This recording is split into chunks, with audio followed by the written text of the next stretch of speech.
persoalan isi draft, dan Novi menyatakan tidak sepakat. Tapi di situ tujuannya sebenarnya ada kebaikan, katanya agar terbebas dari hukum. Tapi Novi mengatakan apapun resikonya saya tidak sepakat, Kak. Saya bersama donatur dan netizen walaupun saya harus dipenjara. Nah guys, jangan di skip dulu, mungkin info ini bisa bikin kalian greget. Nah benar dugaan netizen soal kesepakatan klausul yang mengada-ngada soal Agus minta biayai sampai ahli waris. Nah atas hal ini Teh Novi tetap berada di pihak donatur, bahkan siap dipenjara. Jadi dibongkar oleh Kak Sil, tim pengacara Teh Novi. Ini info A1 dari yang bersangkutan Teh Novinya langsung. Ternyata dari awal Teh Novi tidak sepakat dengan isi draft itu. Draft itu dibuat tim pengacara Novi, ya mungkin yang mundur itu guys ya, agar Novi terbebas dari hukum pelaporan polisi pihak FA.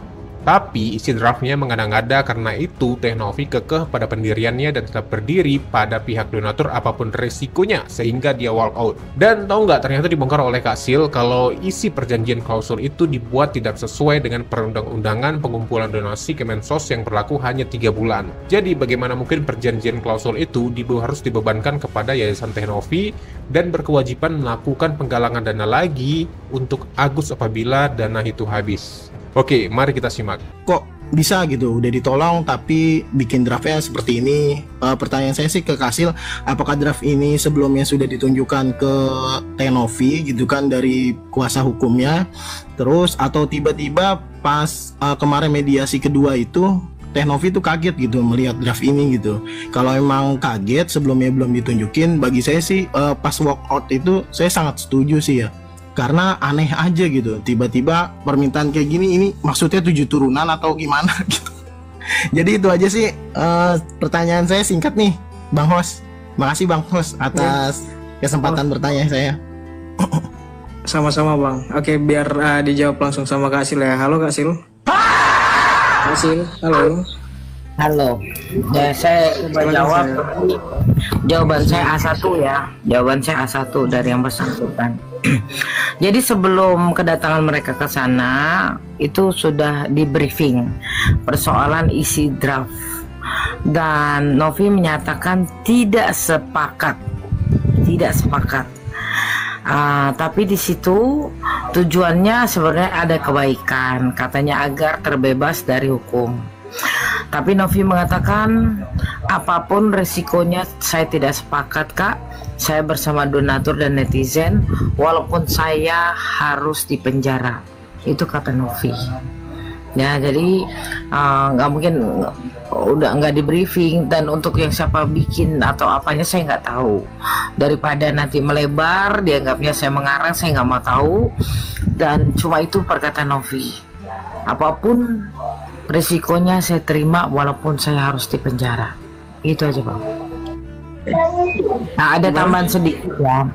Kalau menilai daripada draft itu menyalahi peraturan perundang-undangan, yaitu di pasal 14 dan pasal 15 Permensos nomor 8 tahun 2021, di mana untuk sumbangan itu batas waktunya hanya 6 bulan diperuntukkan bagi pengobatannya gitu. Nah setelah 3 bulan, setelah 3 bulan tidak digunakan, bisa digunakan oleh penerima manfaat lainnya alias orang lain. Jadi draft itu ngaco dan mengada-ngada, dan Novi juga tahu itu gitu, makanya dia nggak mau.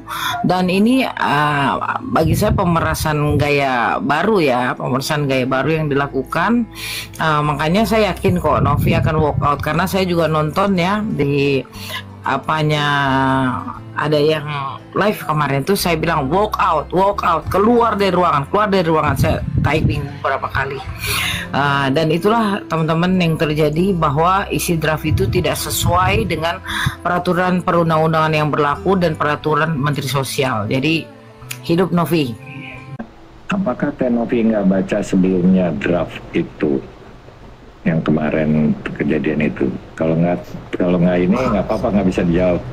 Gini, saya paham betul itu keadaannya. Novi itu, kita nih kuasa hukum nih, pada saat saya masih jadi kuasa hukumnya, kita kasih dia draft, mau selembar kayak mau 2 lembar kayak kita kasihkan dia itu, dia nggak akan baca. Itu tipikalnya yang dia tanamkan adalah kepercayaan. Dan itu mahal loh. Dia mempercayai segala sesuatu dia itu terhadap Brian. Jadi ketika si Brian sodorkan apapun itu di dalam draft itu, klausulanya apa, ya tentunya dia ya sudah percaya aman. Nah, itu poinnya sebenarnya. Jadi tipikalnya Novi itu adalah kepercayaan. Ditambah lagi Brian katanya masih ada hubungan keluarga kan, kalau nggak salah kan omnya dia ya, pamannya dia gitu.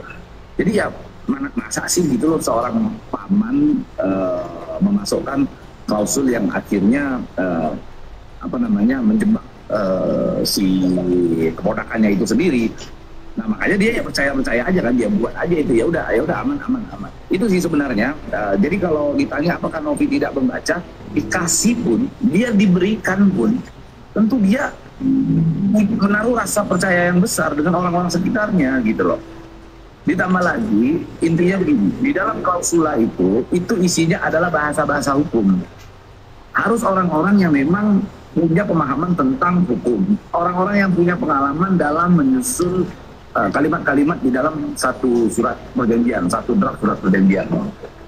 Nah, kalau orang yang tidak terbiasa dengan persoalan hukum disuruh baca klausul suatu perjanjian, apakah dia akan dengan mudah memahami itu? Ya tentu tidak, harus diberikan penjelasan kembali kan.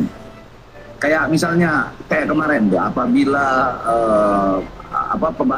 perjanjian tersebut tidak dapat diputuskan secara sepihak misalnya, harus melalui kesepakatan baru bisa dibatalkan. Nah kalau kita misalnya kuasa hukum ini kan bukan hanya bagaimana mendampingi klien, tapi kan kita memberikan nasihat.